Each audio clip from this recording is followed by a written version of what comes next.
Conectamos países, mejorando la calidad de vida de millones de personas. Esa es nuestra gran responsabilidad. E a assumimos, exigindo de nós mesmos, dos nossos parceiros e aliados, o mesmo nível de excelência que ganhou a confiança de todos. Para honrar el camino transitado, hoy debemos comprometernos nuevamente con lo mucho que queda por hacer. We recognize that we are all part of a whole. Humankind and the planet demand ever greater challenges. Our efforts should point at transforming our experience into new answers to the challenges we face. Understanding that whenever we connect one point with another, we are connecting people, and that is our challenge to transform each connection into an inspiring act.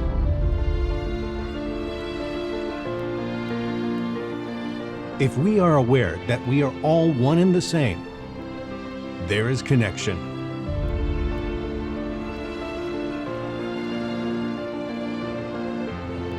If we are certain that our well-being is linked to everyone else's, there is connection. If we know that excellence is the result of the effort we place in every single act, there is connection. If we recognize that our planet is fragile and needs our care, there is connection. If we understand that our actions, however small, have an impact, there is connection. If we realize that in each of us lies the change that we want for the world, there is connection. If it moves us to know that we are made for great challenges, there is connection. If we are committed to act constructively and responsibly in the decisions we make, there is connection. We create connections, one after another, without borders, without barriers. That is our legacy to the new generations.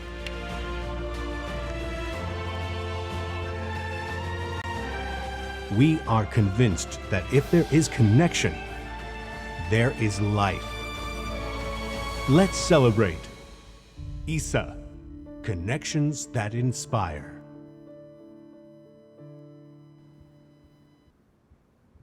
Boa tarde a todos. Sejam bem-vindos a mais um encontro com fornecedores conectados para o futuro.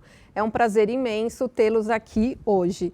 Meu nome é Carolina Vilela, sou coordenadora de suprimentos da ISA-CETEP e tenho a honra de ser a mestre de cerimônias nesse evento.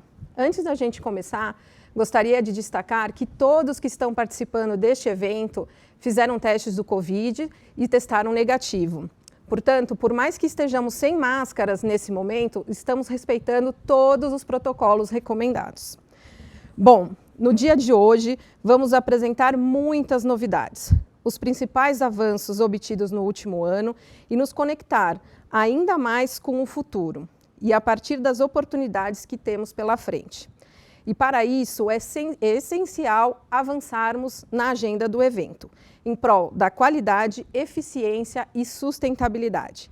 Em nossa programação, vamos falar sobre cenário, estratégia e oportunidades, panorama atual da estratégia de suprimentos na ISA-CETEP e, além disso, teremos uma palestra muito especial sobre ESG, sustentabilidade na cadeia de valor.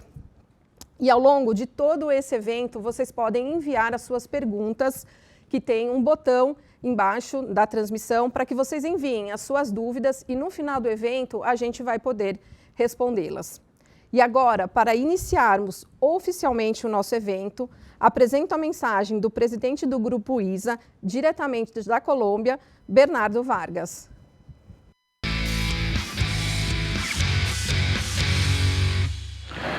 Bom dia, bem-vindos ao encontro anual de fornecedores do Grupo ISA. Eu quisiera hoje dar as bem-vindas aos parceiros, destacando quão importante é o encontro para a construção de confiança e geração de valor compartilhado com nossos parceiros. Destacar que o Brasil é um mercado muito importante, muito relevante para o Grupo ISA. Em longo prazo, temos muitos patamares para atingir com vocês, em nossa estratégia até 2030. Ainda a gente vem conquistando muitas vitórias e seguimos em busca da excelência. A aquisição de PBTE, o leilão de Riacho Grande e muitas outras.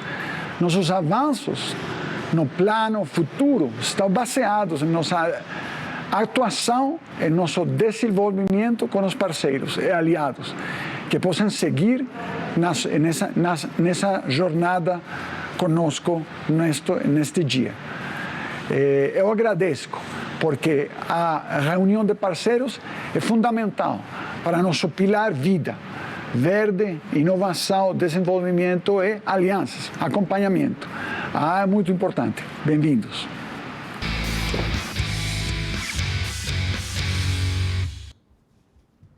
Mensagens como essa são fundamentais para nós da ISA-CETEP, pois destacam a visão que temos de que o sucesso pode ser obtido a partir de uma articulação eficaz com os nossos fornecedores e parceiros. E para continuarmos falando sobre nosso futuro e tudo o que aconteceu no último ano, convido agora o diretor-presidente da ISA-CETEP no Brasil, Rui Chamas. Muito obrigado, Carol. Boa tarde a todos. É um prazer estar com vocês aqui hoje, mais um encontro nosso com os nossos fornecedores, com os nossos aliados, para apresentar o cenário da companhia, a estratégia e as oportunidades que nós estamos vendo pela frente. Eu queria começar apresentando para vocês, acho que muitos já conhecem, o que é o Grupo ISA e o que é a ISA-CETEP. Bom, o Grupo ISA é um grupo multilatino, tem 54 anos de história e ele se desenvolveu em vários países do nosso continente. Possui um negócio de vias, um negócio de telecomunicações e um negócio mais importante de transporte ou transmissão de energia. O negócio de transmissão de energia está hoje presente na Colômbia, onde nasceu, no Brasil, no Peru, no Chile e na Bolívia. Ao total, são 48 mil quilômetros de linha de transmissão.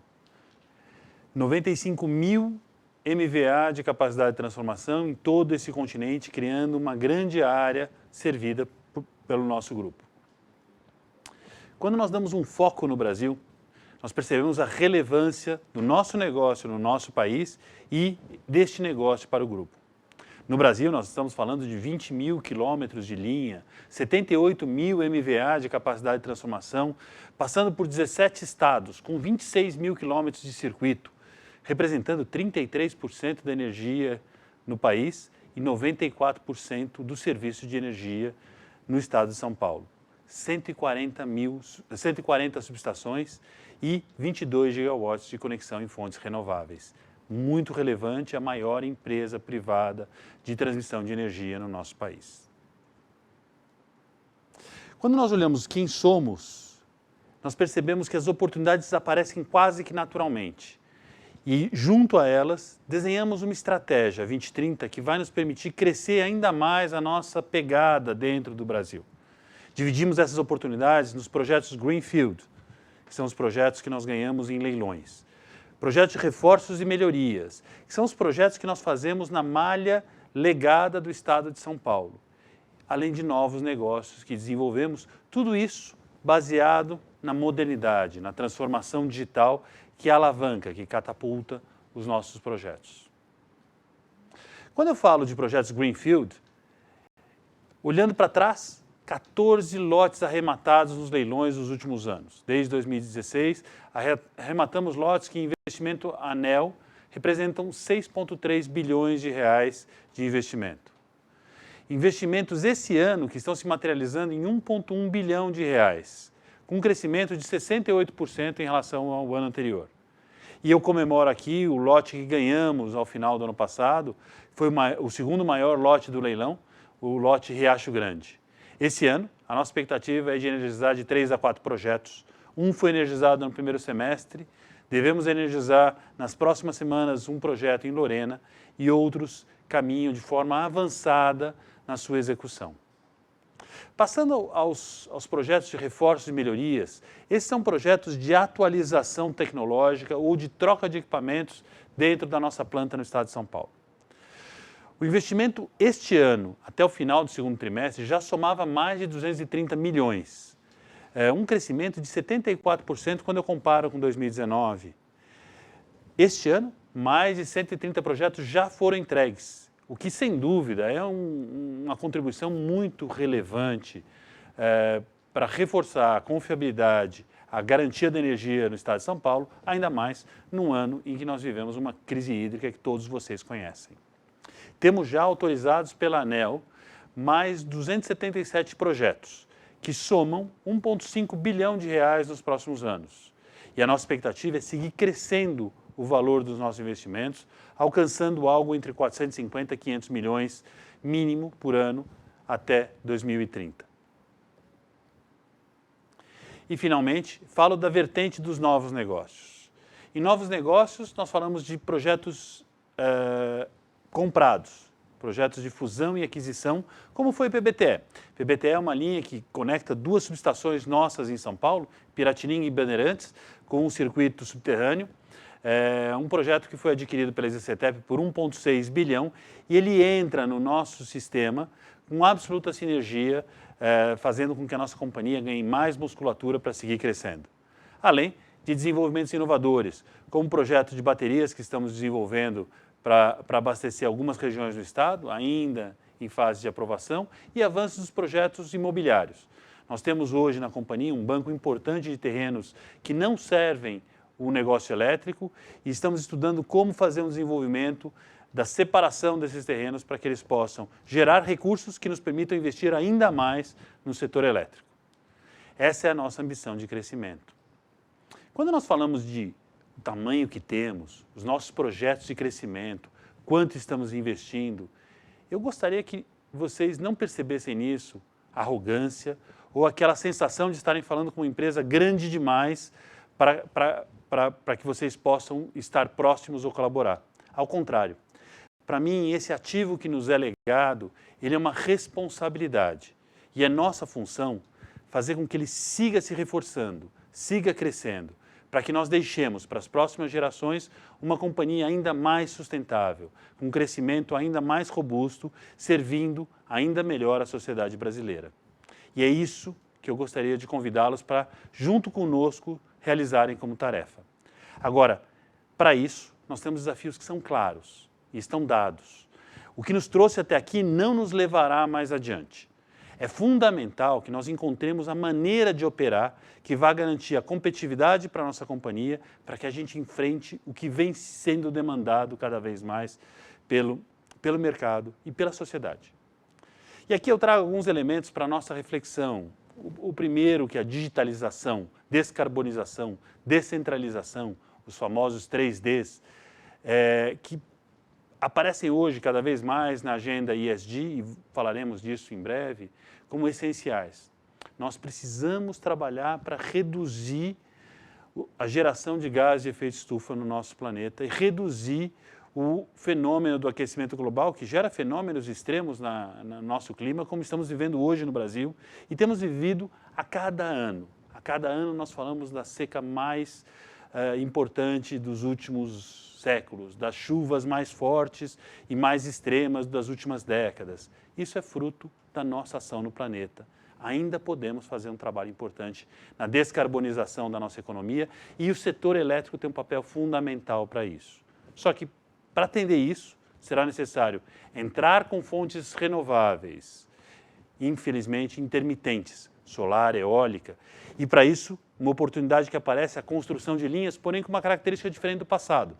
No passado, uma hidrelétrica, ela era criada e demorava 7, 10 anos para ser construída, tínhamos tempo de sobra para construir uma linha de transmissão que abasteceria uma distribuidora. Hoje, a velocidade na construção da linha é fundamental. Precisamos dominar as novas tecnologias construtivas para fazer com que isso aconteça mais rápido e mais barato, de forma a sermos eficientes e absolutamente performantes para servir a sociedade nesse novo modelo que passa a ter transmissão e distribuição mas um modelo neural, onde o consumidor ele é gerador, onde a geração é intermitente, é necessário você armazenar essa energia e controlar essa energia que tem uma frequência e uma potência variável. Esse é o nosso desafio e isso nós só saberemos como avançar junto com as empresas dos senhores e das senhoras. Somo a isso alguns itens que para nós são valores. Eu gostaria de compartilhar os valores que estarão na base para que nós possamos vencer esses desafios e seguir crescendo, como eu comentava no começo da minha fala. O primeiro, segurança e saúde de cada pessoa que trabalha na ESACETEP ou na empresa de vocês. Segurança é algo fundamental, ele é básico. Não está na cultura brasileira a segurança e a disciplina absoluta em tudo que nós fazemos. Então, como empresas, como cadeia de valor, nós temos uma responsabilidade de subir os nossos padrões e, ao mesmo tempo, irradiar esse conhecimento para que a sociedade brasileira atinja níveis dos países mais envolvidos do planeta. E aí, agora, eu gostaria de chamar vocês para, na fala dos colaboradores da ESACETEP, ouvirem o que nós estamos chamando de relançamento das nossas regras de ouro, que é um refrescar daquilo que nós sabemos fazer, daquilo que nós sabemos que temos que usar como regra básica, mas que por vezes não é usado, por vezes cai por terra e algo mais grave acaba acontecendo. Então eu queria primeiro agradecer os colaboradores da ESACETEP que fizeram esse vídeo, numa manifestação maravilhosa que nos permite aqui compartilhar com vocês as regras de ouro que relançamos hoje para vocês nesse momento.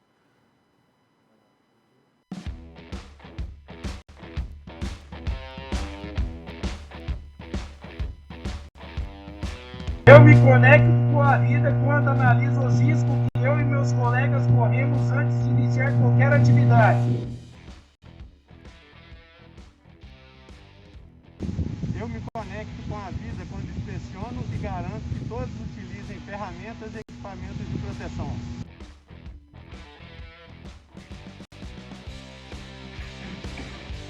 Eu me conecto com a vida quando me conscientizo que sou responsável pela segurança de todos.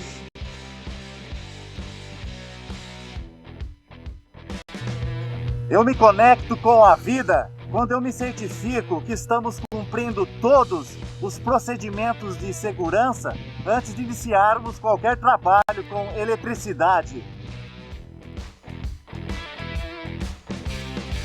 Eu me conecto com a vida quando verifico que todos os sistemas anti-queda inspecionados e autorizados para trabalho em altura.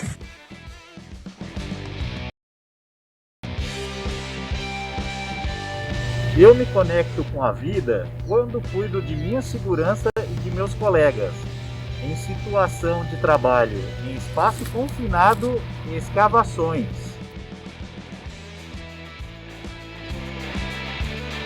Eu me conecto com a vida quando garanto a segurança de todos na operação com içamento e movimentação de carga. Eu me conecto com a vida quando utilizo o cinto de segurança e realizo a condução segura de veículos.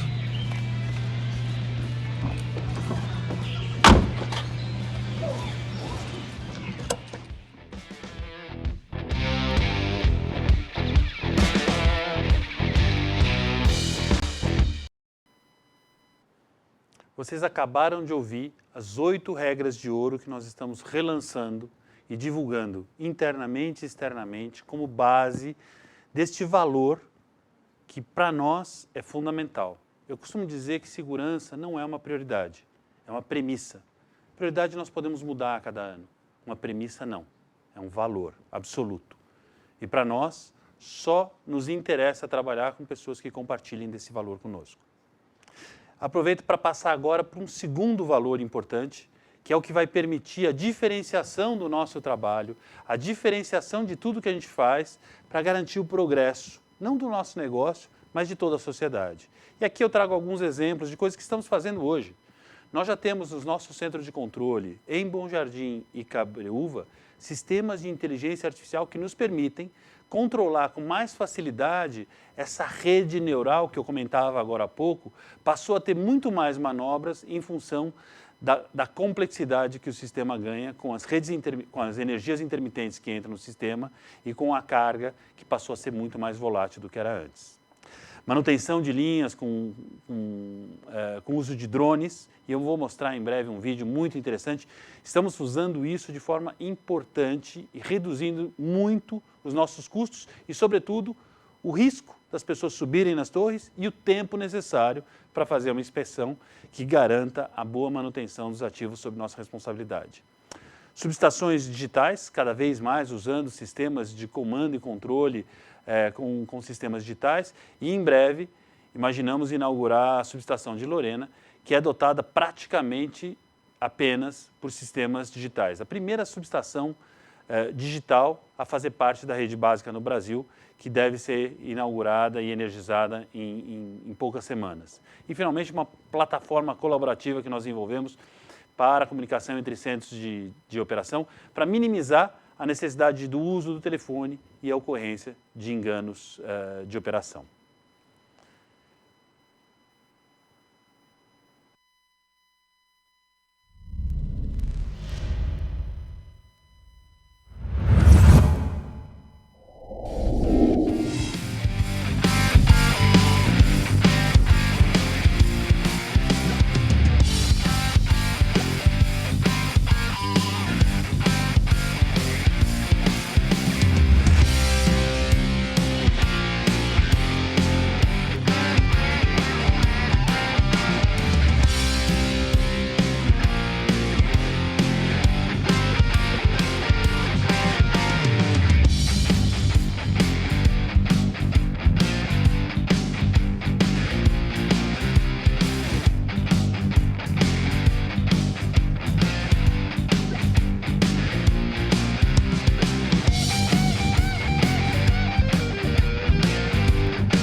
Eu gosto muito desse vídeo, em especial a imagem do drone com o equipamento que lança fogo sobre objetos que ficam nas nossas linhas. Essa é uma inovação exclusiva até esse momento da Exacetep, foi desenvolvida pela nossa equipe técnica junto ao nosso parceiro Drone Power, e com uma aprovação da ANAC recente, tem nos permitido minimizar o tempo e o risco para a retirada de objetos que ficam nas nossas linhas.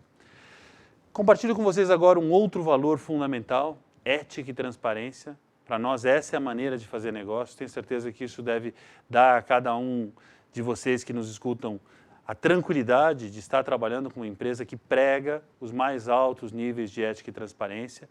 Eu queria aproveitar agora para convidá-los para fazer parte dessa rede de excelência no tema de ética e transparência, para se sentirem à vontade, para caso percebam qualquer desvio no nossa maneira de trabalhar, qualquer desvio na forma com que fazemos negócios, que sintam-se à vontade para usar o telefone, o canal confidencial ou a linha de ética, para nos chamar a atenção e garantir que mantenhamos esse nível, esse padrão que é fundamental a uma empresa que preza uma governança corporativa de alto nível. E, finalmente, o porquê tudo isso.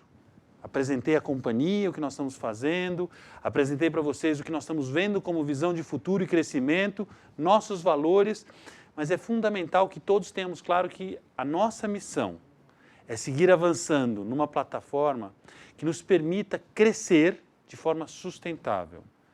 O desenvolvimento que não for sustentável não merece ser chamado de desenvolvimento.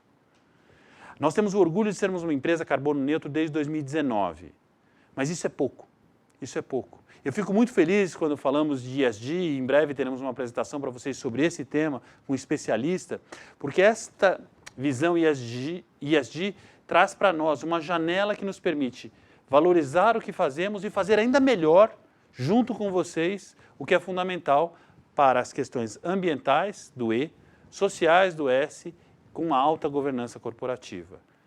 Eu gostaria de convidar vocês a após a palestra, refletirem junto conosco como que nós conseguimos expandir essa cadeia e, assim como eu falei em segurança, na agenda ESG, criar uma plataforma alinhada, absolutamente como cadeia de valor única, que preze os melhores valores e garantam novos padrões ambientais, sociais e de governança corporativa.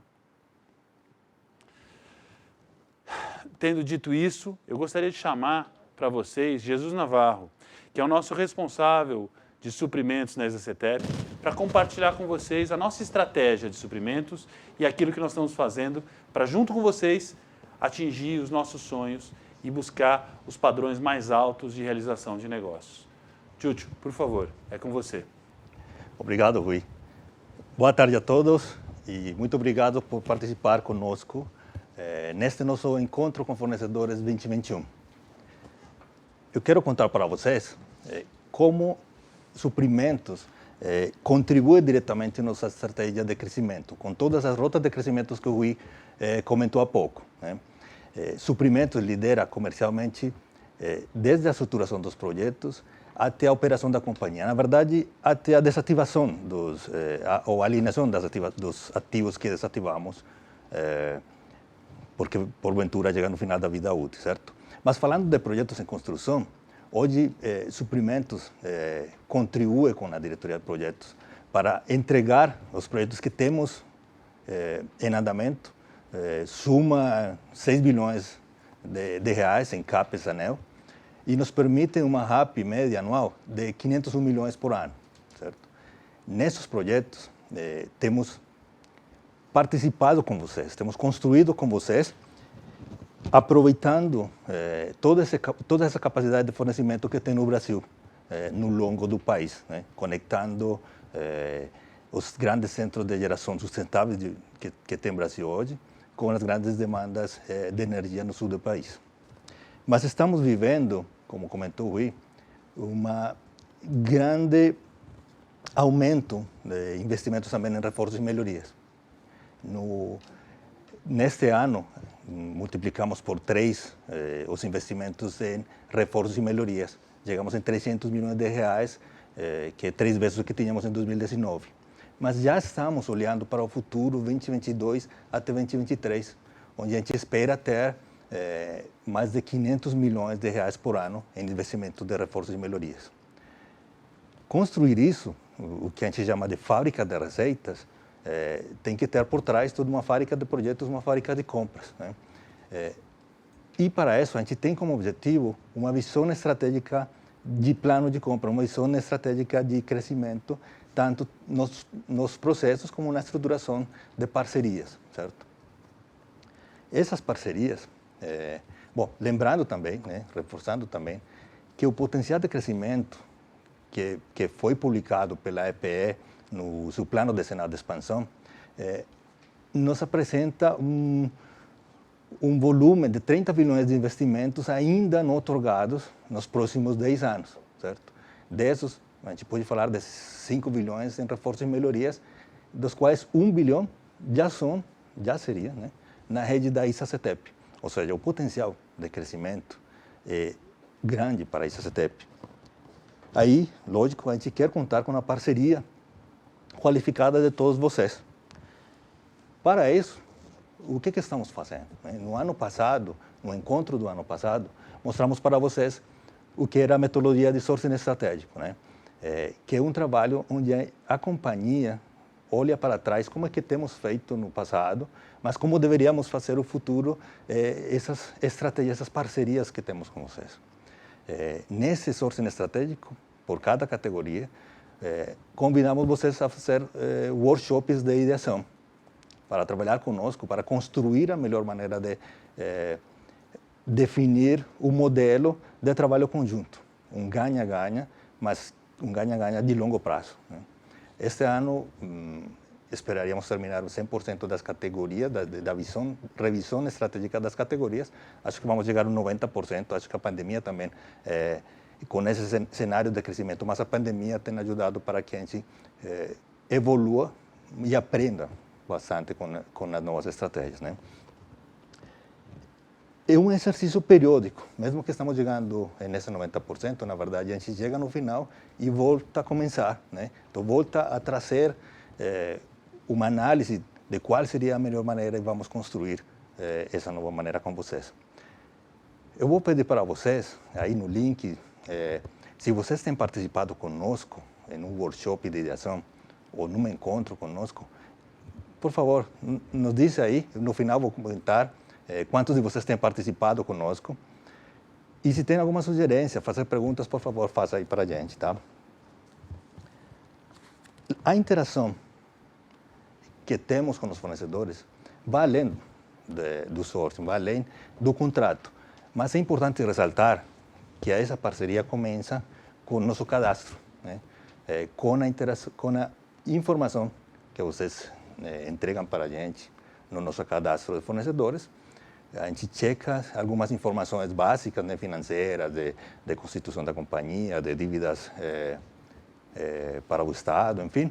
Mas se você já está cadastrado, com certeza você já está na nossa plataforma da Ariba, que é a nossa plataforma digital de negócios, né, de cotação e de premiação de processos de compra. Se você é um fornecedor nosso, tem um contrato conosco de obras, tanto de operação, de projetos, e trabalha ou tem que fazer serviço dentro das instalações da ISA-CETEP, você também participa entregando-nos documentação na nossa plataforma de gestão de terceiros. Tá? Então, agradecemos toda essa parceria. E temos mais uma interação, que é o acompanhamento que fazemos para avaliar nossos parceiros. Sim? Nós queremos que todos os nossos parceiros, os 100% dos nossos parceiros, tenham uma avaliação acima de 80%. Por quê? Porque assim crescemos todos juntos, né? Mas, lógico, a gente avalia com critérios, na verdade, 5 critérios, que acompanham o crescimento e a entrega desses parceiros conosco. Essa gestão de fornecedores é acompanhada por um código de conduta. Sim? É um código que nos exige tanto a colaboradores da ISA-CETEP como a nossos fornecedores a forma de interatuar, as condições que temos que ter de trabalho, as condições dos direitos humanos, certo? O que temos que cumprir, o que temos que garantizar nossa interação com o meio ambiente, na ética, a transparência, como temos que prevenir aqueles riscos de fraude, corrupção e tudo mais. Então, daqui a pouco, esta semana, vai estar o link, vai ser enviado para vocês e vai estar na nossa página, nosso código de conduta. E toda vez que você se cadastre conosco, vamos pedir para você checar que vocês concordam com esse código e vai nos permitir garantir e crescer com os mesmos valores. Tá? Infelizmente, alguns fornecedores, como comentei, estão abaixo da avaliação de 80 pontos. Sim? Nós queremos crescer com esses fornecedores. Quando esses fornecedores são fornecedores de categorias críticas ou restritivas, quando esses fornecedores têm contrato ainda conosco, mas a avaliação não é muito ruim, a gente quer levar eles para desenvolver, certo? Tem que cumprir uns critérios, a gente tem uma metodologia que, na verdade, é corporativa, do grupo, sim? Que tem um objetivo de competitividade, produtividade, desempenho e relacionamento. Sim? Lançamos este modelo no ano passado e este ano posso falar para vocês que já fortalecemos 3 fornecedores, foram mais de 170 horas de trabalho conjunto, né? Mas que nos deu benefícios tanto para esses fornecedores como para a gente. Sim? Benefícios em padronizar processos, benefícios em diminuir cronogramas, benefícios em aumentar a segurança, sim? Através de definição de diálogo de segurança diário, semanal, através de definir modelos de como analisar causa raiz, por exemplo. Sim. Então, vamos continuar este ano com o modelo de fortalecimento. Esperemos que nossos fornecedores todos cheguem a 80% e vamos trabalhar junto para nos desenvolver. Gostaria de destacar também o amplo programa que estamos desenvolvendo na área de saúde e segurança. Sim? Como o Rui mencionou, dos nossos valores é a saúde e segurança. E são valores inegociáveis para a companhia. Temos que garantir que nossos colaboradores, nossos parceiros e todas as pessoas que interatuam direto ou indiretamente com a ISA-CETEP cheguem à sua casa como saíram, com segurança. Então, convido vocês, os fornecedores que participam dessas de serviços, tanto de obra como manutenção, de operação, para que se conectem conosco no evento que vamos ter o dia 27 de setembro, às 8 da manhã, para mostrar para vocês o plano de segurança. Agora, vamos abordar outro assunto de muita importância para a nossa empresa e, na verdade, para o mundo todo, que é a sustentabilidade. Para falar de sustentabilidade, com enfoque na cadeia de valor da companhia, convido a Ana Carolina David, nossa gerente de comunicação e sustentabilidade da ISA-CETEP. Obrigado, Carol. Obrigada, Tchutchu. Obrigada a todos. É um grande prazer fazer parte desse encontro. Meu nome é Ana Carolina David, sou responsável pela área de comunicação e sustentabilidade da ISA-CETEP. E é tão bacana poder ver o tema de sustentabilidade sendo trazido aqui para a gente poder conversar com os nossos parceiros.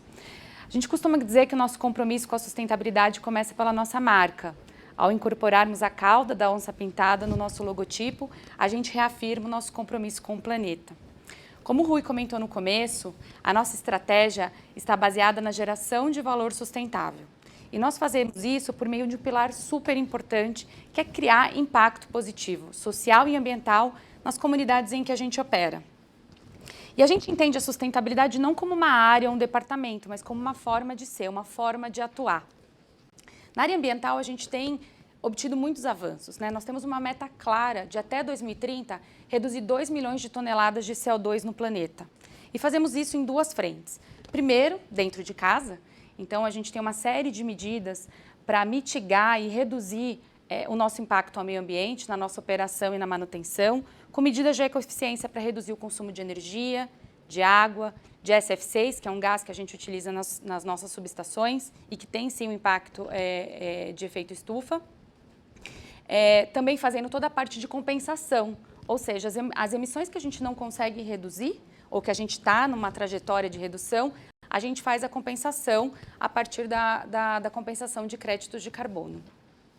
Além disso, essa é a primeira frente, né, de redução dos impactos dentro de casa. Mas a gente também trabalha em outras frentes para gerar impacto positivo na sociedade. Seja com o nosso programa Bandeira Ambiental, que é o programa Conexão Jaguar, onde, por meio da viabilização de comercialização de créditos de carbono, a gente proporciona que florestas comecem a valer mais em pé do que desmatadas, do que deitadas em um caminhão. Hoje, o nosso programa Conexão Jaguar já atua em 76 mil hectares no Pantanal, em parceria com o Instituto Homem Pantaneiro, e a nossa ideia é expandir esse projeto aí nos próximos meses e próximos anos, né? Temos uma grande ambição de expandir esse projeto aqui no Brasil, e também por meio de novos negócios de energia, como o Rui bem mencionou, desenvolvimento de armazenamento de bateria, para que a gente facilite o escoamento e a interligação das fontes renováveis ao Sistema Interligado Nacional. Mas a gente tem uma ideia, uma ambição, como o Rui também comentou no começo, isso ainda é pouco. A gente entende que há muito por fazer. No âmbito social, nos últimos 3 anos, a gente tem investido mais de 50 milhões em projetos sociais nas comunidades em que a gente opera. Mas a gente entende que é preciso ter uma visão um pouco mais holística, atuando nesses 3 pilares: ambiental, social e de governança. E todos vocês devem estar ouvindo muito, acho que não tem um dia que a gente não abre o jornal e não encontra essas 3 letrinhas, ESG. Né, ambiental, social e governança. E para a gente poder entender, né, que é a nossa agenda, é o que a gente quer reforçar, é o nosso grande objetivo, a gente acha muito importante que os nossos parceiros caminhem junto conosco nessa jornada. Então, para a gente poder entender o que isso significa e como todos nós podemos nos beneficiar, eu vou convidar Felipe Bottini, que é o fundador da empresa Greendomos, um especialista na área, para nos contar um pouco e poder explanar sobre o tema. Felipe, é um grande prazer tê-lo conosco. Oi, Ana, obrigado pelo convite, boa tarde a todos. Para mim é uma honra poder participar desse evento com vocês, compartilhar um pouquinho da experiência que a gente adquiriu, né, na Greendomos, em 16 anos de atuação na área de ESG. Vamos desmistificar um pouquinho esse tema com esse público de fornecedores, né? Um dos temas muito importantes que a gente tem visto na evolução da agenda de sustentabilidade é justamente como é que a gente cria cadeias de valor e para que isso serve efetivamente, né? O nosso papo aqui vai ser conduzido não pensando em como é que eu ajudo o próximo ou não, essa é uma questão muito pessoal e muito louvável, mas o que a gente precisa entender é uma mudança no padrão das cadeias de negócio que estão acontecendo de forma muito rápida. E a gente tem que estar antenado com isso, porque isso não parece ser um modismo, parece ser algo que veio para ficar, e eu falo como alguém que está operando nesse mercado aí há 16 anos, ou seja, quase 2 décadas. Queria saber se vocês estão vendo a minha tela, a minha apresentação.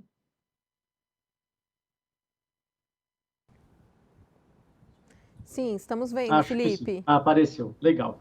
Obrigado. Então, eu já fui apresentado, né? Eu sou economista de formação e vou trazer esse olhar aí de ESG do ponto de vista de negócio para vocês, para a gente poder bater um papo depois e tirar dúvidas, né? Acho que a primeira coisa que vem à nossa mente, até mesmo antes da gente definir o que é ESG, ou ASG em português, por que é que eu tenho que conhecer essa história, né? Basicamente porque isso está na pauta diária de todo mundo, né? De empresas, de governos, de pessoas, tanto para o lado positivo quanto para o lado negativo, né? Então, a gente vê, entre essas notícias que estão aí, como ganhar dinheiro com ESG, né? É uma das coisas que vocês vão ler aí na tela. Outra é, cortina de fumaça encobre ESG na cadeia de alimentos. Então, para o bem e para o mal, o ESG está tomando a agenda de negócios, tá?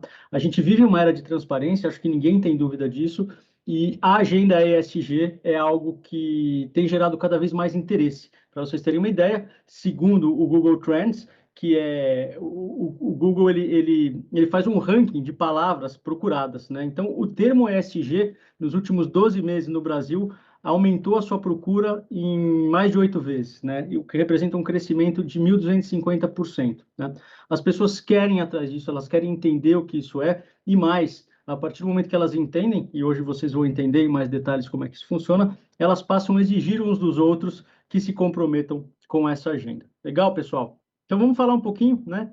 O que é essa tal dessa siglinha ESG, que já foi introduzida para vocês rapidamente, né? Ela quer dizer, ela é um acrônimo dos termos Environmental, Social and Governance, ou seja, meio ambiente, social e governança, né? É uma agenda corporativa na qual os objetivos de negócios convergem com o compromisso social, ambiental e de governança de uma forma estruturada, né?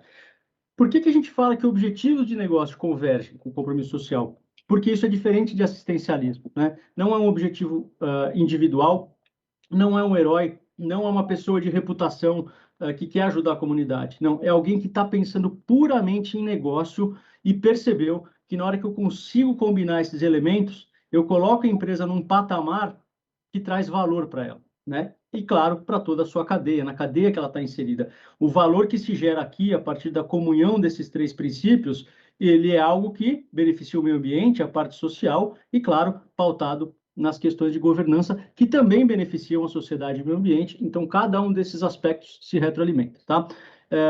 Isso é muito parecido com a definição de sustentabilidade, mas não é exatamente a mesma coisa. A sustentabilidade, a gente teria que trocar a governança aqui pela parte econômica, né? Então, não é exatamente a mesma coisa, mas não raro vocês vão ouvir dizer aí que esse aqui é o ponto doce da sustentabilidade, tá bom? Só a título de curiosidade. Se alguém falar ponto doce da sustentabilidade, você já sabe ao que essas pessoas estão se referindo dentro dessa agenda. Legal, pessoal? Vamos adiante, então, né?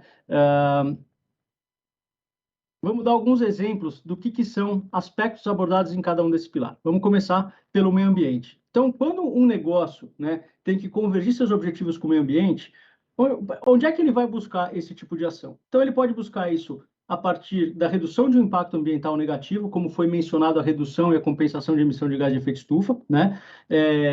Que também já está na segunda linha. Vai buscar eficiência energética, eficiência de operação, né? Gestão adequada de resíduos, gestão adequada de poluição e uso de recursos naturais. Vocês conseguem enxergar como é que isso se conecta com a parte econômica e de sustentabilidade da empresa? Se eu sou mais eficiente energeticamente, eu gasto menos recursos, né? ou eu vendo mais energia com o mesmo trabalho, né? No caso da ISA, se eu faço uma gestão de resíduos adequada, eu tenho que pagar menos para depositar esse resíduo. Eu estou achando o meio ambiente, né? Eu gero menos risco de exposição das pessoas com esses resíduos.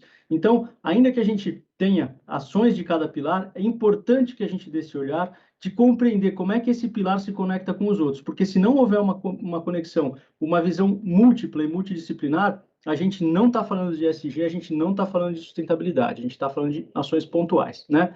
No lado social, e eu acho que esse é o grande mérito da agenda ESG, que a gente enxerga hoje, de inclusão e diversidade, né? A gente tem visto isso crescer muito, isso é fundamental. Direitos humanos, a parte de saúde e segurança, né? Por a gente estar nessa era de transparência, alguma empresa que não tome conta da saúde ou da segurança dos seus colaboradores diretos e até da sua cadeia, pode ter problemas seríssimos, né? Porque alguém vai ver, alguém vai denunciar. Então, isso faz parte também. E, claro, quando as pessoas estão protegidas e têm saúde, elas não se machucam, elas não têm custo de saúde depois, elas não pedem demissão, isso não vira um problema judicial depois. De novo, estamos conectando a agenda social com a agenda de negócios, né? Temos também as políticas e relações de trabalho, relação com comunidade, extremamente importante, pessoal, porque a agenda ESG é a respeito de engajamento, né? Para eu conhecer a diversidade de opiniões, de preocupações que eu tenho com o meio ambiente e tornar o meio ambiente social, de governança, e tornar o meu negócio cada vez mais robusto, eu preciso me apoiar numa cadeia.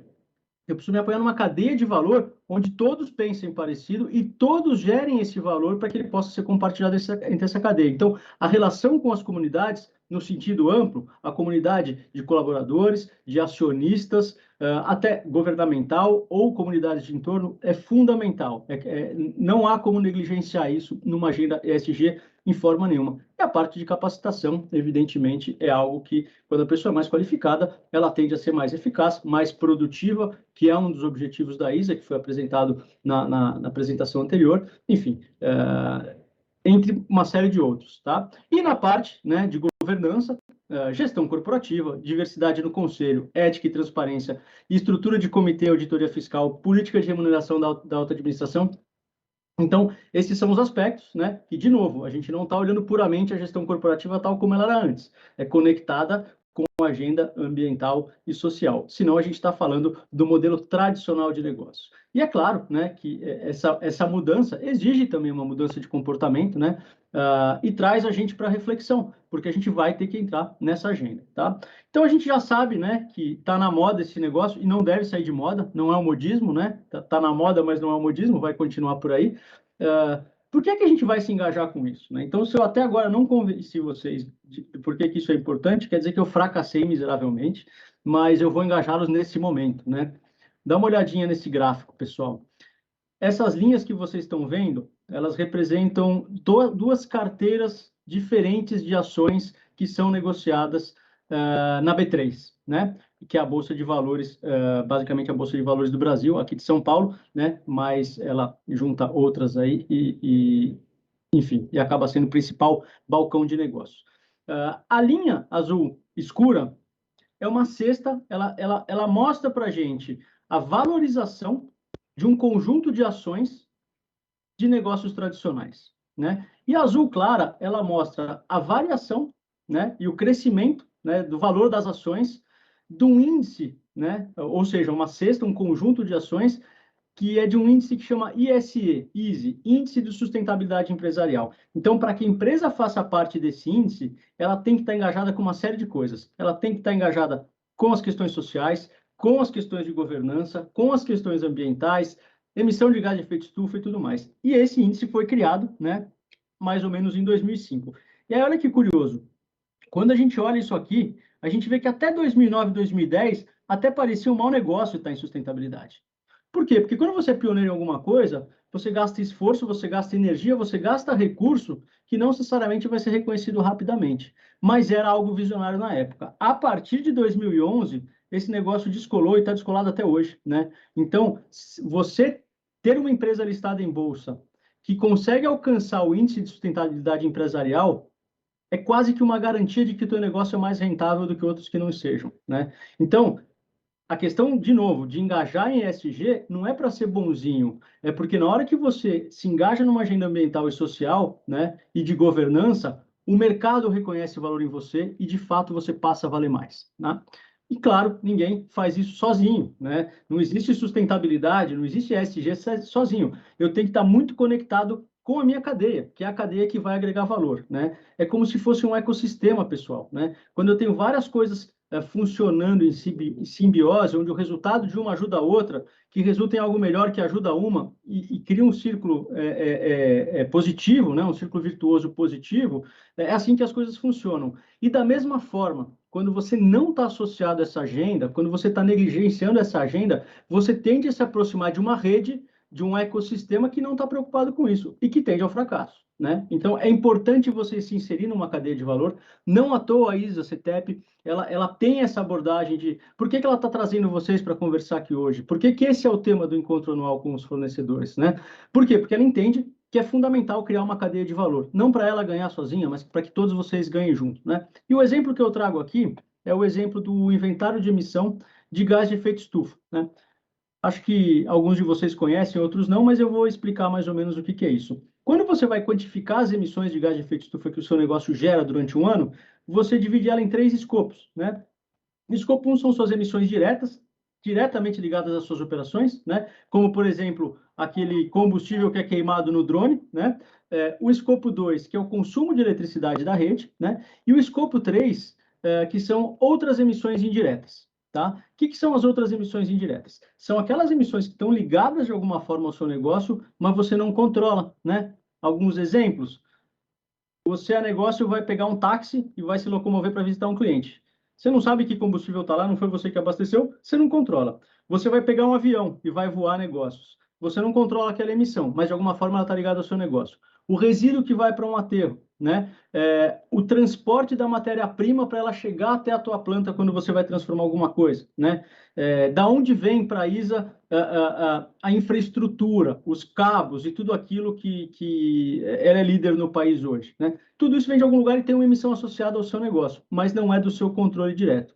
Então, o que a gente quer mostrar com esse gráfico é que de todas as emissões, né, ligadas ao negócio da ISA CETEP hoje, só 5% estão sob o controle dela. E ela está fazendo o trabalho dela, ela está neutralizando essas emissões, né? Mas não à toa foi dito anteriormente que é pouco. Não é pouco como esforço, mas é pouco como resultado, porque eu preciso engajar a cadeia de valor. A gente precisa de todos vocês engajados aqui para a gente conseguir melhorar esse resultado. E para que serve isso? Isso serve porque se eventualmente eu for acessar um mercado que dá valor para um produto ou um serviço de baixa emissão, ou a cadeia inteira está comprometida e captura esse valor, ou não vai acontecer nada, né? Então, gente, existe ESG, não é uma agenda...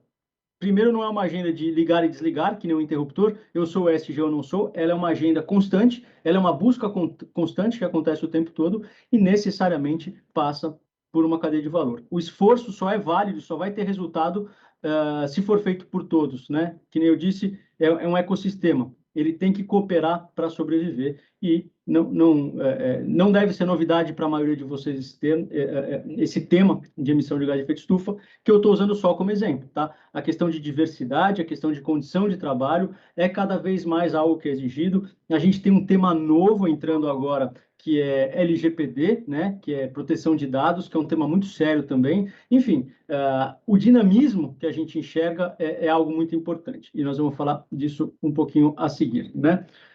Existem vantagens de adotar a agenda ESG que vão além desses ganhos financeiros que eu mostrei para vocês. Isso tudo está integrado, evidentemente, né? Mas, como eu disse, a gente tem que engajar as pessoas e todos nessa cadeia, todas as empresas, agentes, entidades, pessoas, têm que estar ligadas, né, com essa agenda de meio ambiente, sociedade e governança, né?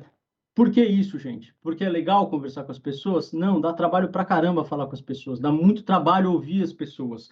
Só que isso entra numa agenda de identificação de oportunidade, de identificação de risco antes não conhecido e de incremento de reputação na cadeia de valor, em toda ela.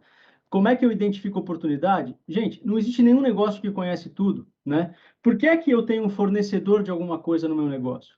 Por que que eu não verticalizo isso? Por que eu não internalizo toda a minha cadeia de negócio. Isso foi algo que foi tentado no passado, né? Muitas empresas, no começo do capitalismo, elas verticalizaram. Em algum momento eles perceberam o seguinte: ou eu sou bom em alguma coisa na qual eu tenho foco e deixo os outros serem bons naquilo que eles têm foco, né? Ou eu perco o foco e perco competitividade. Então, se eu reconheço que eu tenho uma cadeia de fornecedores porque eles são bons em algo que eu não sou, que tal eu ouvir esse cara? De repente ele traz uma contribuição e identifica uma oportunidade para mim.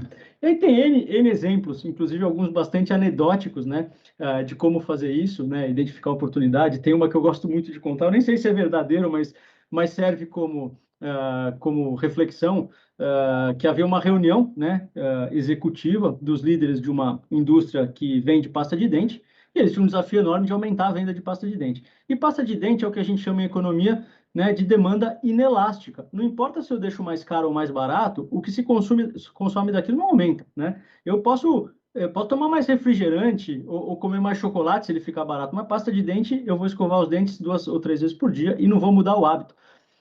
E aquele desafio, pensando-se há muito tempo como ia fazer isso, e aí perguntaram para alguém que estava transitando na sala, né, que não fazia parte desse executivo, e disseram: ô fulano, como é que você ia fazer aí para aumentar a venda de pasta de dente?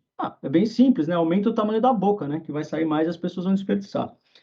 E quem é mais antigo sabe que isso aconteceu, né? Que antes era bem fininho, você fazia um furinho e saía bem pouco, e hoje, cada vez mais, as bocas de pasta de dente são bem grandes. Mas isso é só um exemplo anedótico, e vocês certamente vão visualizar na cadeia de negócio de vocês muito mais oportunidades quando vocês conversam, quando vocês interagem, quando vocês ouvem alguém que está na sua cadeia, mas não dentro do seu negócio, né?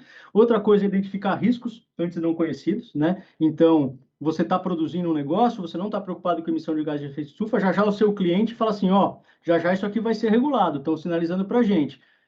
Quando regular, eu vou precisar de produto de baixo carbono. Como é que você vai se preparar para isso, né? Então, você começa a identificar riscos. Falei de um ambiental, porque tá em voga nesse momento, mas podem ser riscos sociais também, né? Podem ser riscos regulatórios, uma série de outros. E, por último, né, incremento na reputação de toda a cadeia de valor. A gente tem várias empresas que muito cedo adotaram a agenda de sustentabilidade. Vocês conhecem, tem uma de cosmético no Brasil que é muito forte nisso, cuja base de reputação dela é o fato dela ter promovido essa agenda de sustentabilidade desde muito cedo, tá?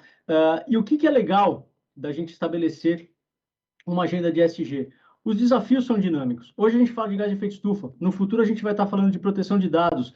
Quem sabe o que vai vir depois? Então, me manter antenado permite eu antecipar esses riscos e oportunidades, porque de cedo ou tarde elas vão chegar na gente, né? Eu queria fazer uma brincadeira aqui com vocês e fazer 2 perguntinhas, né? Vocês vão ver aí na tela de vocês, tem 4 botões. Um desses botõezinhos deve estar escrito quiz. E aí eu queria que vocês respondessem com base nas alternativas que aparecem aí para você. A gente vai dar aí 10 segundos para vocês responderem. Como você acredita que a agenda ESG vai impactar o seu negócio nos próximos 10 anos? Vamos lá, 10 segundos, pessoal.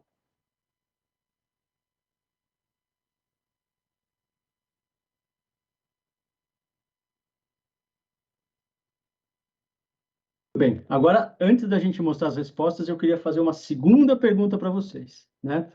Você pagaria mais caro para ter um combustível fóssil, ou seja, um combustível não renovável no seu automóvel, ao invés de ter um combustível renovável no seu automóvel? 10 segundos, pessoal.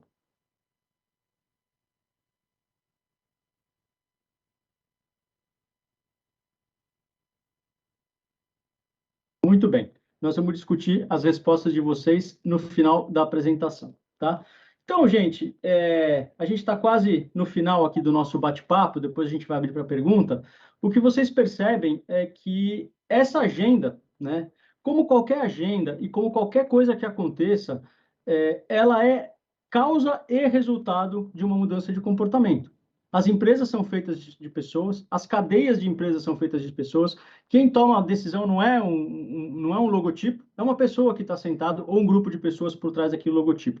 Então, eu preciso entender, se eu entender como é que as pessoas agem, né, eu vou conseguir antecipar e conseguir enxergar bastante dos riscos e oportunidades que a gente está falando nessa cadeia ESG. Mas, claro, se eu quero saber como as pessoas agem, né, se eu quero tentar antecipar como que as pessoas agem, é importante que eu consiga entender um pouquinho o que determina o comportamento das pessoas, tá? Isso não só permeia a agenda ESG, como permeia a linha de conhecimento, né? A fronteira de conhecimento que que existe hoje, que a gente está estudando, que é de economia comportamental e, basicamente, teorias comportamentais, tá? Então, pessoal, basicamente, né, o que é interessante falar aqui, e de forma bem resumida, porque a gente não tem muito tempo, é que existem duas coisas que determinam o comportamento, dois vetores, né, centrais que determinam o comportamento das pessoas, né? Um é a experiência particular, né, ou seja, a vivência que aquele indivíduo teve, e outro são as normas sociais na qual aquele indivíduo está inserido. As empresas a mesma coisa, porque são feitas de pessoas. O que é uma experiência particular, pessoal? Né? É muito mais contundente eu viver algo do que eu saber de algo porque alguém me contou. Quer um exemplo? Se eu enfiar o dedo na tomada e tomar um choque, a chance de eu colocar o dedo na tomada de novo é nenhuma, né? A não ser que eu seja maluco. Mas, se alguém me contar 100 vezes, não põe o dedo na tomada que você vai se dar mal, né? A chance de eu botar o dedo na tomada ainda é grande, né? Então, isso quer dizer o quê? Que a experiência particular, ela funciona muito melhor que a informação. E aí a gente começa a entender, né? Por que é que a gente tem uma dificuldade tão grande de atacar a agenda climática? O conhecimento está aí há muito tempo, né? A gente sabe há mais de 100 anos que existe aquecimento global, mas a gente não se movimentou. Agora a gente está começando a se movimentar, gente. Por quê? E nós já vamos responder essa pergunta. E o segundo aspecto, né? E para a agenda ESG é a mesma coisa. E o segundo aspecto são as normas sociais, né?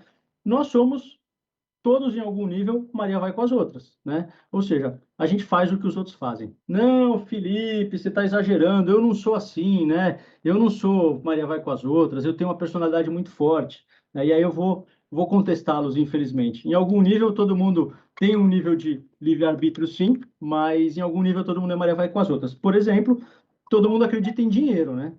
Uma nota de 100 reais vale para vocês e para mim a mesma coisa. Aquilo é só um papel pintado de azul, né? Por que a gente acredita naquilo?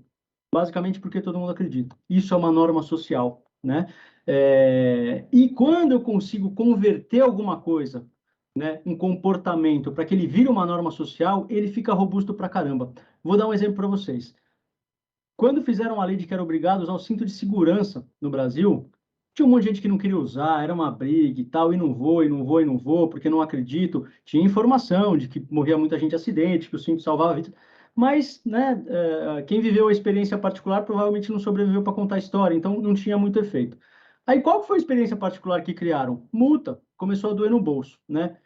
3 décadas depois disso, gente, usar o cinto de segurança hoje é uma norma social, né? Se a gente tirasse o fator multa, nem por isso as pessoas deixariam de usar, porque virou uma norma social. É isso que está acontecendo com o ESG. Então, na hora que a gente começa a perceber o seguinte, qual que é a experiência particular que está acontecendo com o ESG? As empresas que fazem estão ganhando dinheiro e mitigando o risco. Quem não faz está perdendo. Opa, peraí, está doendo no bolso. Isso é uma experiência, né? Isso não é alguém falando que essa agenda é bacana e tudo mais, não, é experiência. E vai chegar o momento, pessoal, que isso vai ser uma norma social. Ou você faz negócio dentro da sustentabilidade, a ISA-CETEP já percebeu isso, já há algum tempo, já opera nesses moldes, e vai ter uma vantagem grande com isso, ou você está fora do negócio, tá? É por isso que esse negócio importa, pessoal, porque os incentivos que vão surgir, a regulação vai ser sempre pensando em criar uma experiência particular que seja uma vantagem para quem está naquela agenda e fazendo o que o mundo espera dela, e uma desvantagem de negócio para quem não se importa com isso, tá bom? Então é por isso que essa agendinha importa. Falar de algumas tendências antes da gente encerrar. A gente está na era da transparência, é rede social, é blockchain, tudo isso não permite mais com que você se feche e possa ocultar nenhuma decisão de negócio. E é por isso que a agenda ESG ganhou uma força tão grande, né? Se comprometer com a cadeia de valor é cada vez mais uma condição de negócio.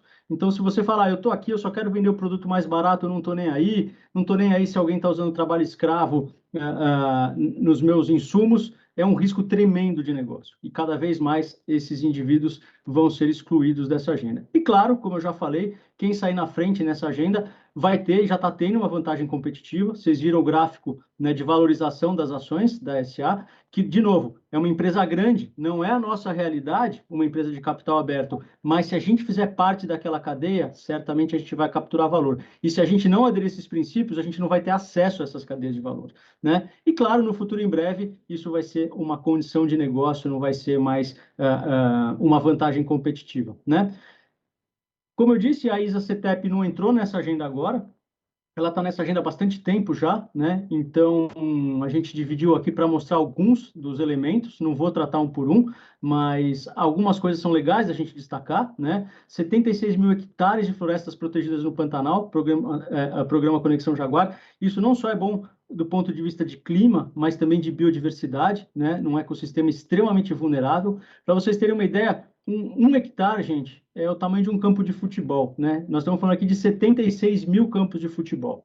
Bom, as compensações de emissões que vocês já ouviram falar, signatário do Pacto Global, é a primeira, né, empresa no setor a emitir Green Bond. Green Bond é quando você capta recurso emitindo um papel de dívida com base em critérios ambientais, né? Então, olha só, inovação. Já todo mundo vai ter que fazer isso desse jeito, mas, por enquanto, só quem é líder vai conseguir ter acesso a esse tipo de recurso.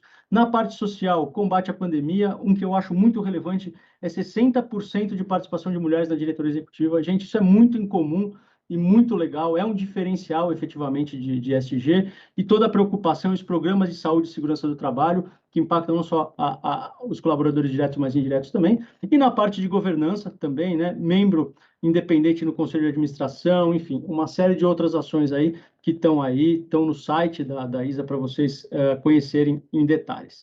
E aí eu queria devolver, Ana, para a gente poder bater um papinho aí sobre o resultado do quiz. Conseguimos fazer isso ou não? Sim, com certeza, Felipe. Ah, legal. Ah, já está na tela? Já está na tela, sim, por favor. Que maravilha, acabei de ver. Legal. Então olha só que bacana, né? 76% acham que de forma muito relevante, 23% de forma pouco relevante e 0% acham que não vão ter impacto, né? Se a gente estivesse falando disso aqui 10 anos atrás, ia ser exatamente o contrário. Ia ser 76, 0, 23 algum impacto, né? E 0 com grande impacto. Então, vocês já perceberam que isso vai impactar vocês, tá? Fico feliz que seja 76, né? Quem acha que vai ter um impacto pequeno, tá certo no curto prazo, mas essa é uma agenda que muda com muita velocidade, então fiquem atentos, porque muita coisa vai mudar e já está mudando rapidamente, né? E aí, o segundo slide, o segundo quiz, né, eu pergunto, e aí a resposta óbvia é que alguns não sabem, né, não fizeram a reflexão, e tudo bem, foi muito pouco tempo, mas, né, a grandíssima maioria diz que não pagaria mais caro para o combustível fóssil em relação ao renovável, né? E aí o que eu digo para vocês hoje, 100% das pessoas no Brasil pagam mais caro por um combustível fóssil do que um renovável, né? Por quê? Porque quando você faz um combustível renovável, você gera um benefício ambiental que é quantificado numa forma de crédito de carbono, e isso é pago pelo combustível fóssil. Então, hoje, a gente já paga por isso. Essa agenda já está nas nossas costas, pessoal, tá? E eu não estou falando de risco, não. Eu estou falando de hoje. Você vai no posto de combustível hoje, se você abastecer com combustível fóssil, você está pagando o crédito de carbono para subsidiar, de alguma forma, o combustível renovável, tá? Então, olha só que curioso. Por mais que a gente não queira adotar alguns comportamentos, né, a gente é forçado a fazer eles. Por isso é muito importante a gente estar antenado aí com essa agenda, não só a climática, mas a de ESG como um todo. A climática é mais fácil, porque como os mercados de carbono surgiram antes, a gente aprendeu a quantificar melhor as questões ambientais, que ainda que sejam complexas, são muito menos complexas do que quantificar questões sociais, né? Tem coisas sociais que não são quantificáveis, né? Quanto vale uma vida, né? Quanto vale uma exposição inadequada. Então, a gente nem deve querer quantificar isso, a gente deve sim colocar isso na nossa agenda, porque isso vai virar valor de negócio para a gente. Pessoal, muito obrigado pela presença de vocês. O pessoal vai deixar meus contatos aí. Se vocês quiserem tirar qualquer dúvida ou interagir com a gente nessa agenda, eu estou à disposição de todos vocês. Mais uma vez, Ana e toda a equipe da ISA, parabéns por esse evento e muito obrigado pela oportunidade. Felipe, muito obrigada pela sua apresentação e eu gostaria de convidá-lo para ficar com a gente ainda, porque nós vamos abrir espaço agora para perguntas e respostas e ainda podem surgir algumas dúvidas sobre ESG, porque na verdade sempre é muito importante falar e entender melhor como a sustentabilidade afeta o nosso dia a dia e quais são os benefícios e oportunidades que temos nessa área.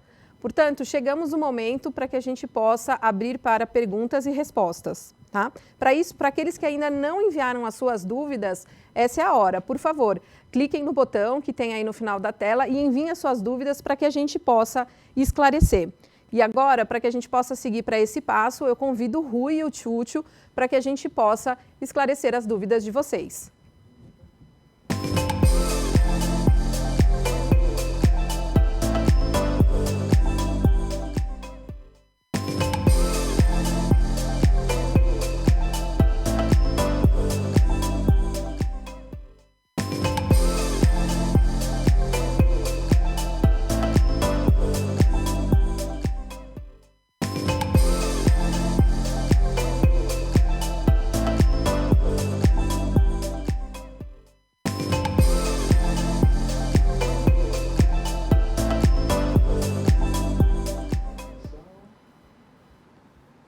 Bom, chegamos no momento da gente responder as dúvidas que a gente recebeu e nós temos já aqui algumas perguntas, na verdade muitas, e a gente gostaria de agradecer a todos.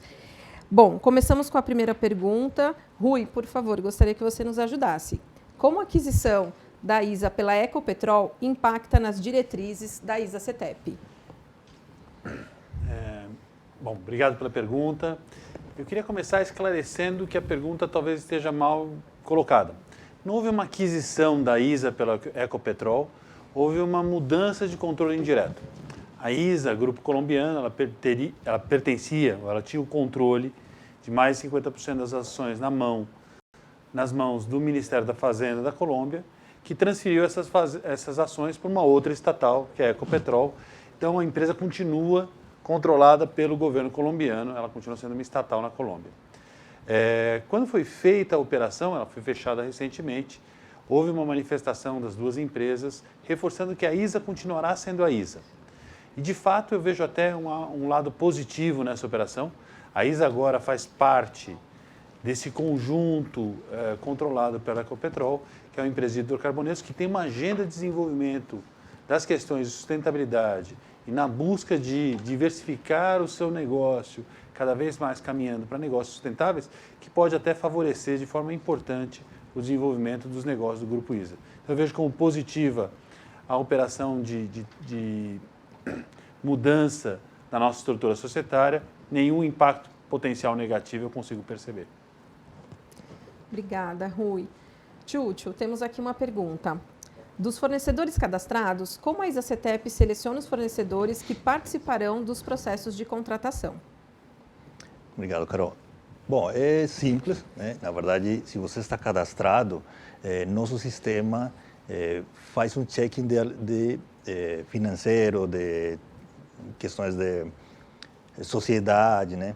Então, quando a gente vai convidar um parceiro, checa que esses registros, né, essas informações estejam certas, checamos também algumas listas, e se tudo está bem, a gente convida um baralho de fornecedores que atendem essa categoria, certo? Cumprindo especificações técnicas, especificamente, né? Questões de compliance e tudo mais. Obrigada, Tchutchu. Bom, para quem ainda não enviou, ainda dá tempo, estamos aguardando as perguntas de vocês. E temos mais uma pergunta. A ISA-CETEP realiza o planejamento de compras e este planejamento poderia ser compartilhado de alguma forma com os fornecedores? Sim, lógico. Na verdade, a gente compartilha o plano de compras da categoria com os fornecedores que convidamos a participar de um processo de sourcing, né? Nos workshops que fazemos com vocês, a gente apresenta a demanda que temos estabelecida, mas também a demanda futura. Isso faz parte de definição da estratégia do negócio, certo? Se alguém está interessado, acho que também pode usar nossos canais de Fale Conosco, contactar o comprador responsável da categoria, e a gente está disposto para compartilhar essa informação necessária para os negócios. Sim. Legal, Tchutchu. Rui, quais são os impactos da crise hídrica para a ISA-CETEP? Bom, talvez todos vocês conheçam o modelo do sistema elétrico brasileiro. O negócio de transmissão é um negócio que ele tem a sua remuneração independente do volume de energia que passa pelas nossas linhas de subestações, independente do preço da energia. É um negócio que tem uma certa estabilidade e não está sujeito à variabilidade de volume e preço. ponto de vista econômico, eu diria então que o impacto tende a ser nulo. Existe uma questão importante, é o aumento da responsabilidade do nosso serviço nesse momento. Foi criado pelo governo uma Câmara que está fazendo toda a gestão dessa crise hídrica, chamada CREG. Nessa Câmara foi definido que algumas linhas no Brasil trabalhariam com uma redundância menor do que normalmente trabalham. Trabalham num modelo de contingência um pouco mais, entre aspas, agressivo. Então, isso aumenta a nossa responsabilidade na operação e, em alguns casos, faz com que o Operador Nacional do Sistema, o ONS, nos peça para atrasar um pouco a entrada de alguma obra para não colocar o sistema em risco. São, portanto, impactos operacionais, não os vejo como graves, vejo como a nossa contribuição à boa operação do sistema, pelo menos até as chuvas chegarem, e espero que isso aconteça em breve. Obrigada, Rui. A gente tem uma pergunta técnica. Chucho, é possível comparar a manutenção de subestações que é realizada no Chile e no Brasil? Olha, você me pegou, na verdade. Eu não conheço muito o mercado do Chile, né? Mas o negócio de transporte de energia, e mais dentro do grupo, tem um estándar, tem um padrão, certo? Então, a manutenção que acontece nas linhas do Chile é o mesmo que acontece, o mesmo plano, a mesma estratégia do que acontece no Brasil, e na verdade nas outras companhias do grupo. Não sei se dentro da pergunta estava essa indicação, não sei, Rui, se você quer comentar. Eu queria complementar, bom, o padrão que nós usamos em gestão de ativos, ele está alinhado com a PAS 55, que é um estándar de gestão de ativos, nós fazemos isso em todo o continente. No Brasil, nos ativos do Estado de São Paulo, a gente tem uma peculiaridade. Especificamente no contrato renovado que nós temos aqui no Estado de São Paulo, que tem ativos já um pouco mais antigos, o regulador nos autoriza a fazer a substituição de equipamentos que já estão depreciados. Isso tem nos permitido justamente renovar o nosso parque de uma maneira muito importante. São os projetos que nós mencionamos de reforço e melhorias, que faz com que não só seja feita a manutenção preventiva ou corretiva, mas senão a troca do equipamento, em alguns casos, com mais intensidade do que a gente vê nos contratos licitados no Brasil, que são os contratos de leilão mais modernos, e nos contratos dos outros países que são parecidos com os nossos contratos licitados. Essas são as únicas diferenças. No mais, a filosofia de manutenção do Grupo ISA é uma só. Excelente. Partimos por uma pergunta agora sobre o nosso portal de compras. Para pequenos fornecedores, a plataforma de negociação Ariba é um custo alto que nem sempre é possível arcar. Existe alguma outra alternativa? Bom, na verdade, na ISA-CETEP, o custo do portal é arcado pela ISA-CETEP. Para o fornecedor não tem nenhum custo.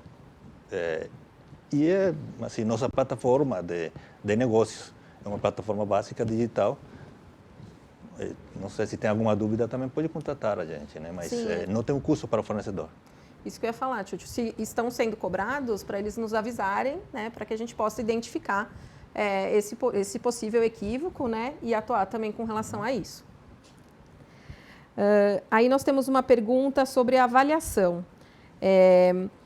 Como o fornecedor tem acesso à sua classificação e pontuação de 80%?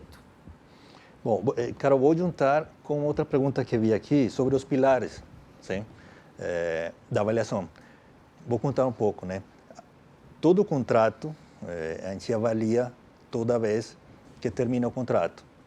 Se o contrato, e cada ano, né? Se o contrato é de longo prazo, todo ano a gente avalia. Ou se tem algum problema de gestão no caminho, certo? A avaliação tem 5 pilares. Sim? A gente mide prazo, mide questões de saúde e segurança, mide também a gestão, mide a qualidade e lógico, a ética, né? Se algum desses pontos, ou se a soma desses pontos está abaixo de 80%, a gente liga para o fornecedor e interatuamos para ter um plano de ação. Sim? Se está acima de 80%, lógico que a gente acompanha. Se você quer saber a sua avaliação, pergunta para seu comprador, pergunta para seu gestor do contrato. manda um e-mail, fale conosco, né? Contate a gente vai dar a sua resposta. Mas se está abaixo de 80, com certeza a gente contata vocês para um plano de ação. E é muito importante porque se você chega a ultrapassar 60 pontos, a gente não vai convidar você mais. Bom, passamos para a próxima pergunta. No tema de armazenamento de energia, quem são os interlocutores da ISA-CETEP? Eu acho que essa pergunta pode até ser respondida de uma maneira mais ampla. É claro que toda a equipe da ISA-CETEP está disposta a conversar com qualquer um de vocês sobre qualquer tema. Nesse tema específico e em qualquer outro, a entrada por suprimentos sempre me parece a mais adequada. Porque a equipe de suprimentos vai poder dar para vocês não só as orientações de em que estágio está um determinado projeto, que tipo de exigência nós temos, como colocá-los e convidá-los para participar de eventualmente um workshop de ideação ou de uma discussão técnica com a nossa área de engenharia. A nossa experiência mostra que toda vez que o contato inicia ou passa por suprimentos, a nossa relação é muito mais estruturada e frutífera. Eu convido vocês a buscar essa equipe que está aqui hoje, representada pelo Chucho, Jesus Navarro, pela Carol e toda a equipe de suprimentos da companhia. Bom, a próxima pergunta é de um fornecedor, ele diz: olá, a ISA-CETEP é um exemplo de empresa pública que atua no Brasil de maneira privada, como é a gestão. Tem interferências políticas? E aproveitando, considerando a enorme quantidade de ativos fundiários, como isso pode ser utilizado de forma a melhorar as condições socioambientais, ou seja, colocando estas áreas à disposição do meio ambiente ou das sociedades humanas carentes? Posso responder essa, Carol? Sim, por favor, Obrigado. Rui. A ISA-CETEP é uma empresa listada na Bolsa aqui no Brasil, controlada pelo Grupo ISA, que tem a maior parte das ações ordinárias, mas temos também Eletrobras como um acionista relevante da companhia e mais de 200 mil acionistas que têm as nossas ações e que confiam na gestão da companhia. Nós fazemos o nosso trabalho todo dia para todos esses mais de 200 mil acionistas, independente de quem sejam os acionistas. Não existe nenhum tipo de interferência direta no negócio. Hoje, o grupo diretivo da ISA-CETEP, 60% feminino, como foi mencionado na palestra de ESG, responde para o seu conselho, que tem representantes minoritários, representantes dos empregados, independentes e representantes do Grupo ISA. Quanto à questão fundiária, esse é um trabalho que a gente vem fazendo de identificar os terrenos disponíveis na companhia e colocá-lo à disposição da sociedade na busca de negócios imobiliários. Não diria que eles seriam determinados ou direcionados para alguma especificação ou uma destinação social de início, mas eventualmente podem vir a ser. Nós fizemos um negócio imobiliário, por exemplo, com a Prefeitura de São José dos Campos, onde o terreno que foi entregue à Prefeitura de São José dos Campos está sendo usado para a construção de um sistema de transporte que corta aquela cidade do Vale do Paraíba, que para mim é um uso social fantástico que permite modernizar e melhorar a qualidade de vida dos joseenses, cidade que nós servimos com as nossas linhas também. Obrigada, Rui. Chucho, muitas vezes o fornecedor possui soluções complexas e muito delas personalizadas. Como explicar essas soluções por um portal de compras? Bom, como comentei, nosso portal de compras é o Ariba, certo? O Ariba nos permite convidar os fornecedores naqueles processos de compra que requerimos, certo? Mas é a interação. Se você tem, nessa interação a gente sempre pede a explicação técnica, né, o cumprimento da explicação técnica e uma proposta que cumpra essa explicação técnica de acordo com o que a gente está solicitando. Mas se você tem uma solução inovadora, nós temos olhos, ouvidos e braços abertos para você. Pode ser que o portal não seja, mas fale conosco, liga para a gente, tem um comprador sempre da categoria, que é o líder responsável por atender vocês ou pelo gestor da obra. Não fique com essa ideia, a gente espera essas ideias de vocês. Seria possível os fornecedores saberem a agenda prévia de obras de construção e manutenção da empresa? Bom, como comentei, a gente está construindo o plano de compras, construindo o plano de compras para os projetos 2022, 2023 e já olhando 10 anos para frente, certo?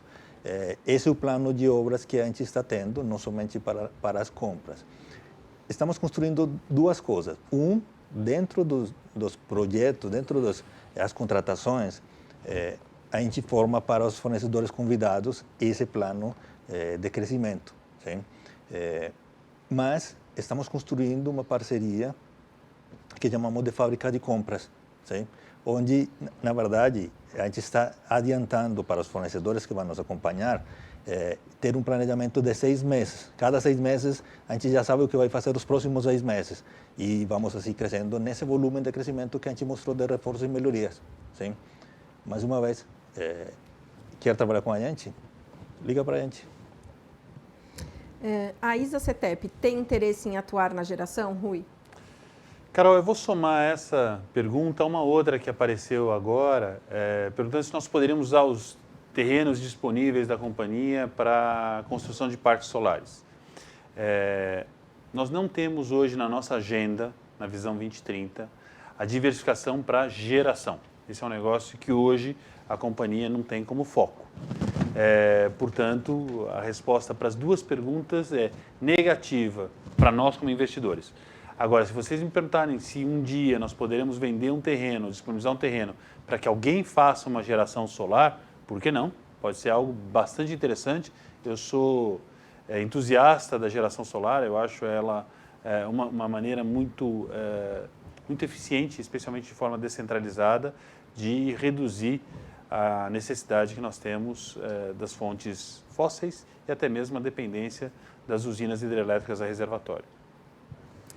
E Rui, como compatibilizar os princípios da plataforma de ESG com a necessidade de aumento de velocidade na construção de LTs e com a área de segurança dos colaboradores e a falta de treinamento nas empresas terceirizadas? Essa é uma questão para mim que na verdade, a demanda é imperiosa. Nós teremos que fazer isso. Estamos fazendo de fato. Quando nós comparamos o tempo que era necessário para construir uma linha de transmissão há 20 anos atrás e hoje se constrói muito mais rápido.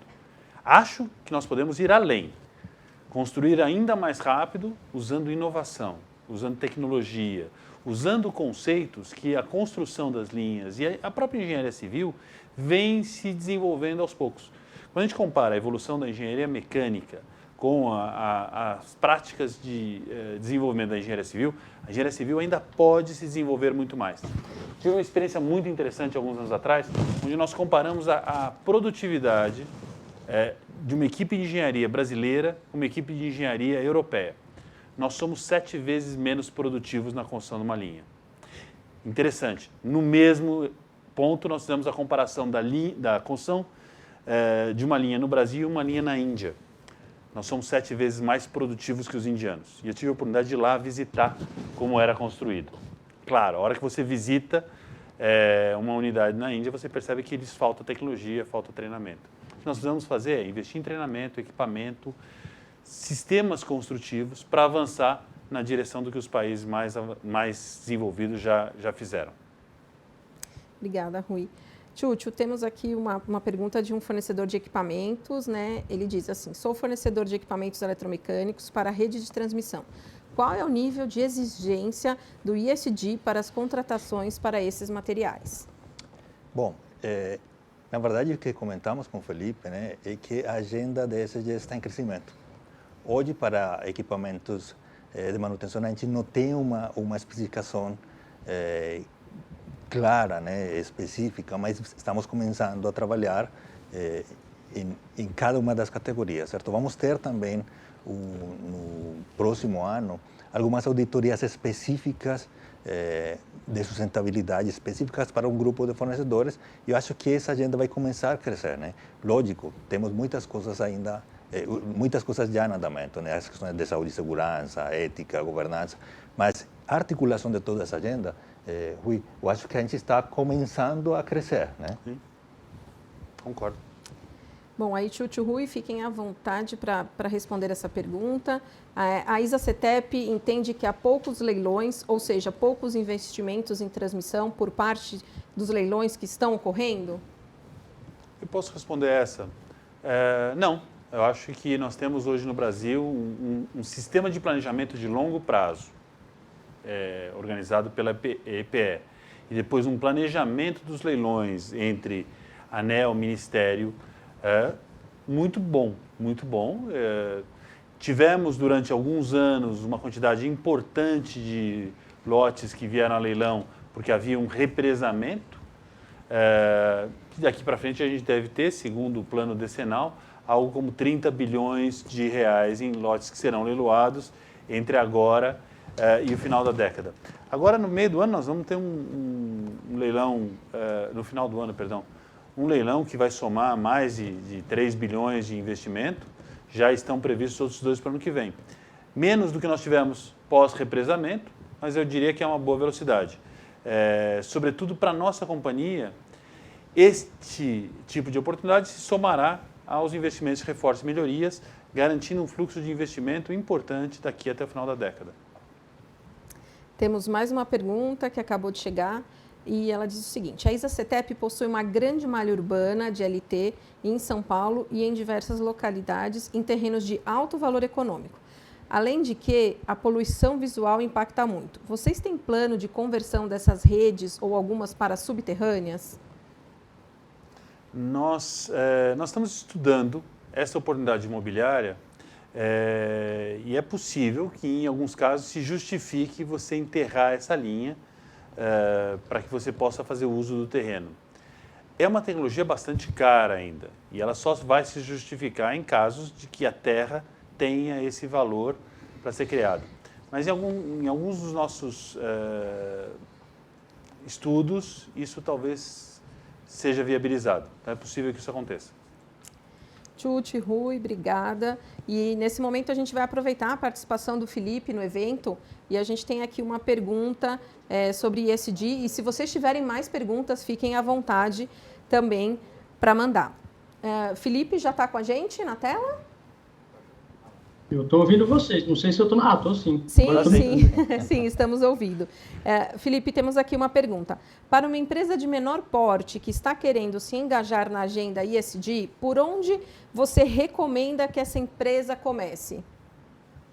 Legal, Carol. Obrigado pela pergunta. Deixa eu cumprimentar o Rui e o Tchutchu, né? Prazer em estar com vocês. Eu queria estar pessoalmente aí com vocês, mas por motivo de risco de Covid, que eu tive com uma pessoa que pegou isso na semana passada, a decisão mais sensata foi não expor ninguém. A agenda ESG, ela é ampla, né? Claro que a gente tende a olhar, até pela forma como a gente abordou, empresas grandes, mas as empresas grandes têm suas cadeias de empresas pequenas. E o grande desafio é você falar, tá legal, é uma agenda complexa, tem uma variedade de temas, esses temas são dinâmicos, o que é relevante para mim e o que não é. Tá? Existe técnica para fazer isso, e isso não é caro, não é ultra expressivo, é bom que seja feito por especialistas, é o que a gente chama de matriz de materialidade. Né? Então, o que é relevante para o seu negócio? Como é que se faz isso? Hoje, quando a gente vai fazer ou um relato de sustentabilidade ou identificar, né, quais são os aspectos mais relevantes para a ESG, como é que a ISA definiu que segurança no trabalho era relevante para eles? Né? Talvez se você fosse um escritório de contabilidade, né, não fosse relevante para você isso, fosse relevante não no nível de risco que vocês trabalham, talvez leve, né, mas são diferentes. Então, cada contexto e cada estágio da cadeia tem requerimentos diferentes. Então, essa matriz de materialidade é para identificar quais são aqueles temas que representam riscos e oportunidades mais evidentes para o seu negócio. A gente recomenda que você limite isso a 5, não mais que 10 temas, e existe técnica para fazer isso, metodologia e tudo mais, porque a partir daí você vai extrair o que é mais relevante para o seu negócio, não só pelo seu olhar, esse você já sabe, mas pelo lado dos stakeholders, que vão ser definidos também nesse processo, governo, regulação, benchmark, o que é relevante para outros players do mesmo setor que você. Então, eu diria que o primeiro passo é a tal da matriz da materialidade, e a partir daí você avalia se cabe outro tipo de ação ou não, dependendo daqueles temas que se revelem materiais, ou seja, relevantes para a sua operação. Felipe, muito obrigada aí pelas informações e por participar aí do nosso evento. Bom, gostaria de agradecer a todos a participação durante o nosso evento e gostaria de complementar que quem quiser fazer o download do certificado, da apresentação e também do vídeo do nosso evento, no final da nossa apresentação, vocês terão acesso, tá? Então, para quem quiser realmente guardar, né, este momento, baixem todos esses documentos no final do evento. E para a gente encerrar o nosso evento, eu vou passar a palavra para o Tchutchu, que está aqui com a gente, mas gostaria de agradecer a todos e espero que no próximo ano a gente possa se encontrar ao vivo. Obrigada.